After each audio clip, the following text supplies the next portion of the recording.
Near the end of his life, Bumpy Johnson knew he was running out of time. The Mafia knew it too. Before he died, Bumpy delivered a final message. Not shouted, not threatened, spoken calmly. And what he said did not just affect Harlem. It travelled far beyond New York.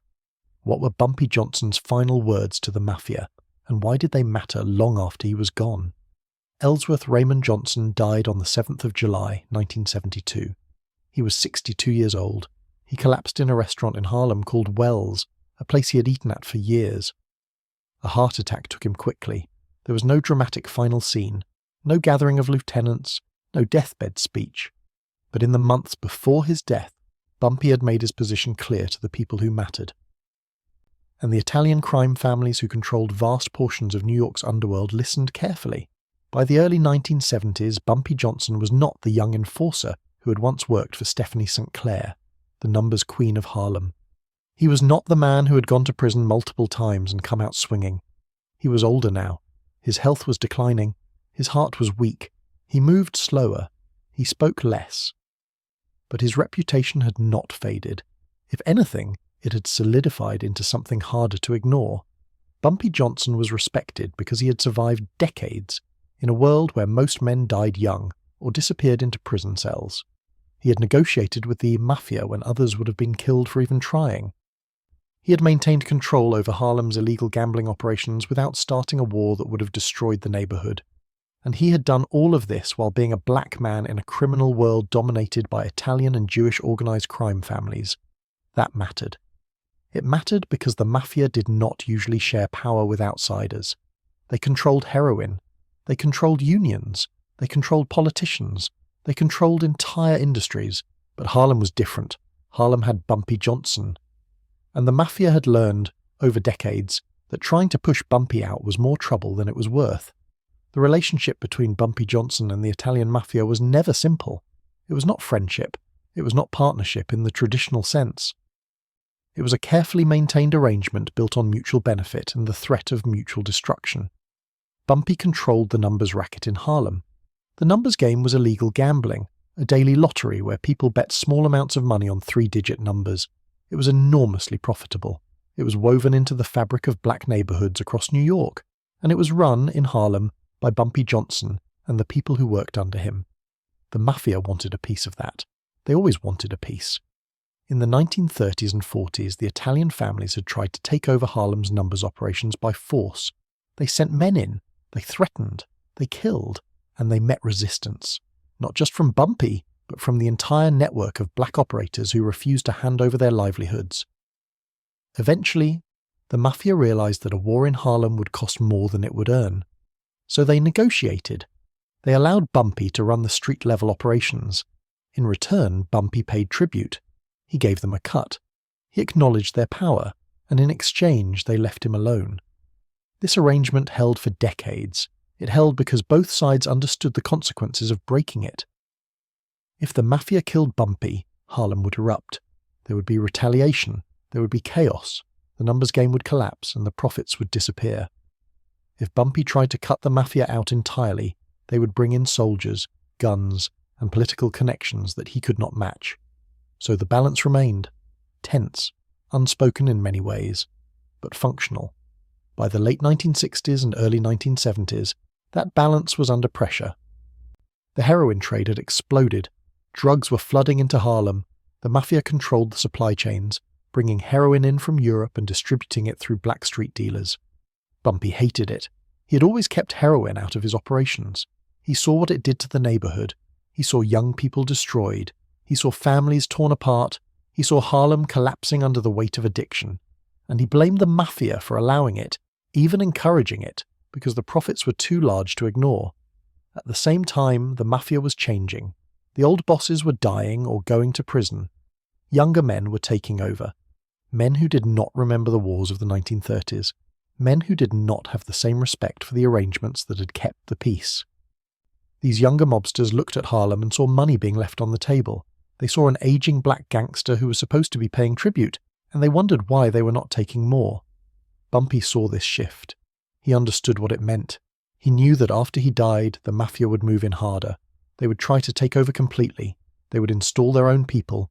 They would cut out the black operators who had run Harlem's underworld for generations, and Harlem would lose what little control it had left.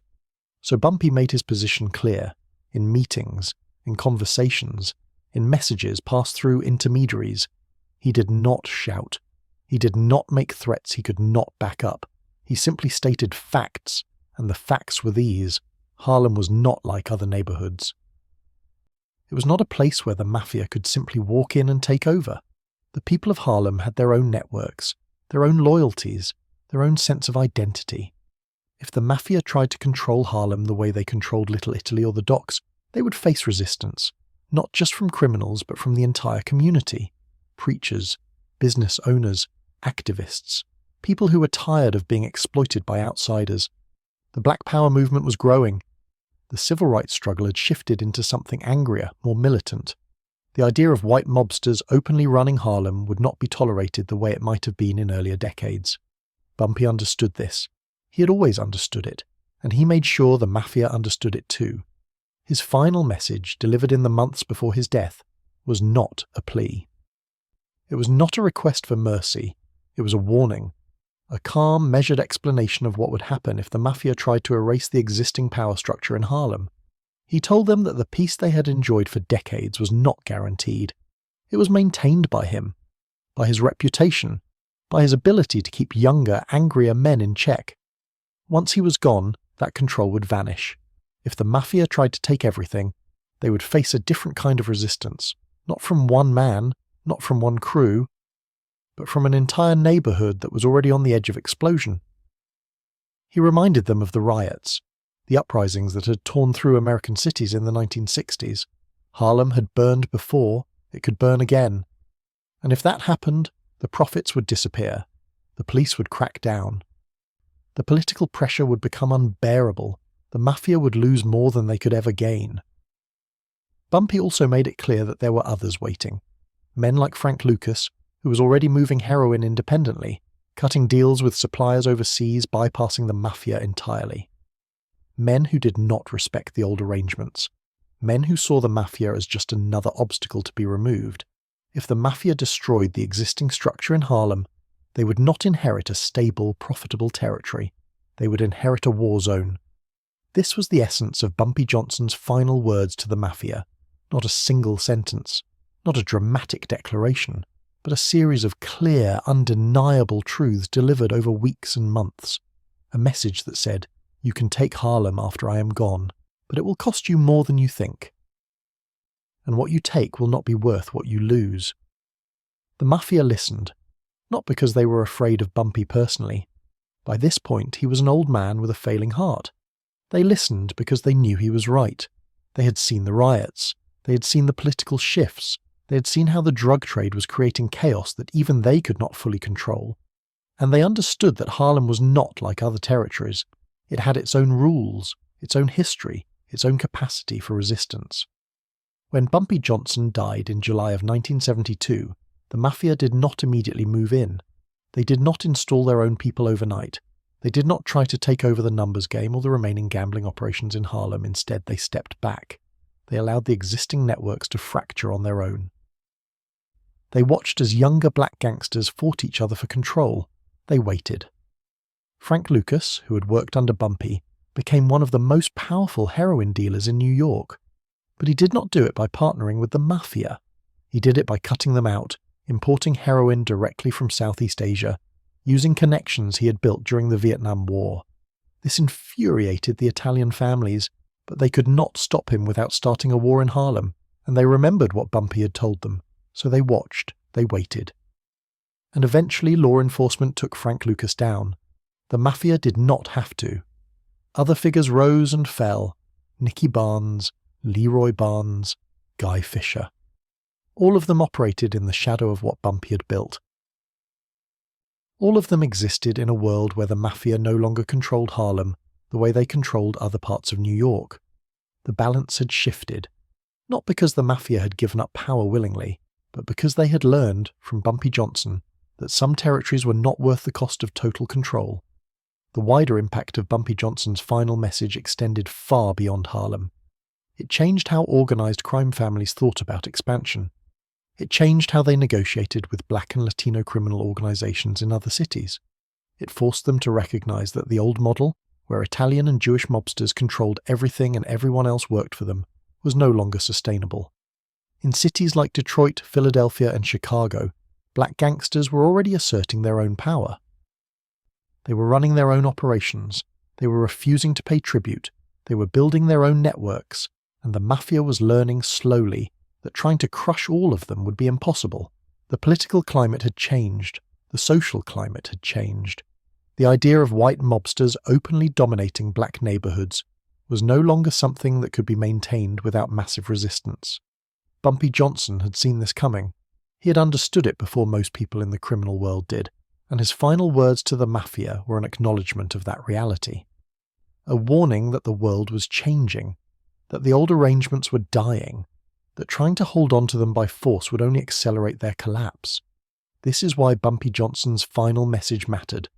Not because it was dramatic, not because it was a cinematic moment, but because it was true, and because the people who heard it understood that ignoring it would cost them more than they were willing to pay.